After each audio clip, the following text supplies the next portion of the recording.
প্রথমে মাছগুলো হলুদ লবণ দিয়ে মাখিয়ে ভেজে নিয়েছি। তারপরে একটা কড়াইতে পরিমাণ মতো তেল দিয়ে দিয়েছি। পেঁয়াজ কুচি, কাঁচামরিচ দিয়ে হালকা করে ভেজে নিচ্ছি। দিয়ে দিলাম সামান্য জল। এখন দিয়ে দিচ্ছি আদা রসুন বাটা, গরম মশলা, অ্যাড করে নিয়েছি হলুদের গুঁড়া। এখন দিয়ে দিচ্ছি স্বাদ মতো লবণ, স্বাদ মতো ঝাল। মশলাটাকে ভালো করে কষিয়ে নিচ্ছি। দিয়ে দিয়েছি কেটে ধুয়ে রাখা আলু। মশলার সাথে আলুগুলো ভালো করে মিশিয়ে ঢেকে দিয়েছি কিছুক্ষণের জন্য। জলটা যে বের হয়েছে সেগুলো ভালো করে শুকিয়ে এখন দিয়ে দিলাম টমেটো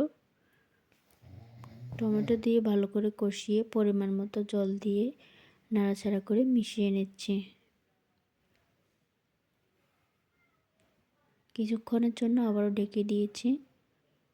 এখন দিয়ে দিলাম ভেজে রাখা মাছ দিয়ে আবারও ভালো করে মিশিয়ে নিচ্ছি। বেশ রান্নাটা হয়ে গেছে। স্বাদমতো ঝোল রেখে ধনিয়া পাতা দিয়ে নামিয়ে নিলাম। এই ছিল ফাইনাল লুক। কালারটা কেমন হয়েছে অবশ্যই কমেন্টে জানাবেন। তো রেসিপিটাও কেমন লেগেছে অবশ্যই কমেন্টে জানাবেন। এই মাছটা এরকমভাবে রান্না করলে আমার কাছে বেশ ভালোই লাগে। আপনারা অবশ্যই ট্রাই করতে পারেন। টাটা।